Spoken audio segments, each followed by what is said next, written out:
Hello everybody, RG here. Did you eat too much during holiday? I did. So today I am making a healthy recipe, Chinese mustard green with ground pork. It matches perfectly with both rice and noodle. This was actually the very first recipe I want to share with you when I first started my channel. However, it didn't turn out great. After a year, I still cannot give it up because it is super tasty and a good way to eat vegetable. I really want you to see this. Chinese mustard green, also called gai cai, is a common vegetable in Chinese cooking. They can be salted, pickled, and preserved.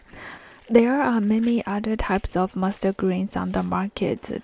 The other one that is popular for pickling has large stems and a round shape. Make sure you get the one with small stems. The first step is to separate leaves.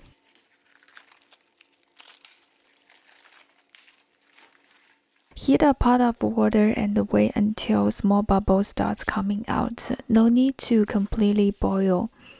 Turn heat to low and blanch mustard greens for roughly 30 seconds. This step is helpful to reduce the bitter taste inside the mustard green. Stir and flip to make sure it got evenly blanched.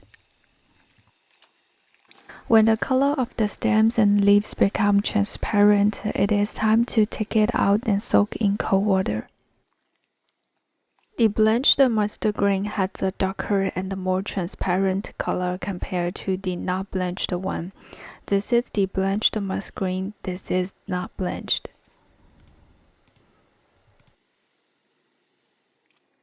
Wash out dirt if there are any, then drain it.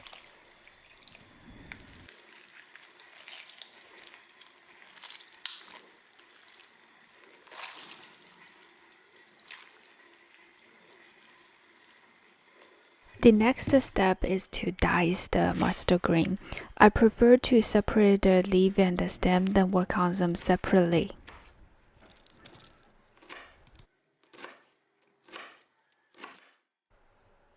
Now the preparation for mustard green has done, we will move to the ground pork. Heat a pan with oil and ginger, 20 grams of ground pork, 1 tablespoon of cooking wine, and stir fry until it turns white.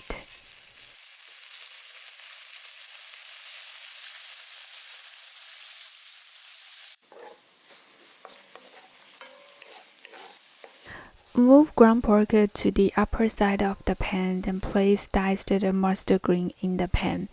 Add the sugar and the salt right on top of mustard green. Here we add a little more sugar to neutralize the bitterness. In the beginning, let's stir fry mustard green only with salt and sugar to let it absorb flavor. Then start to stir fry with ground pork. This only gonna take 1 to 2 minutes because everything is already cooked. If we cook too long, it will lose the crunchiness and get mushy. A pinch of salt and some chili pepper. Chili pepper here is to add a little spiciness to this dish, but do not eat it directly. It is super spicy. I tried once by accident, that's how I know it. I always eat too much carbs when I have this dish. I just cannot stop it. Give it a try and let me know if you like it. This is Audrey. I hope you enjoy it. I'll see you next time.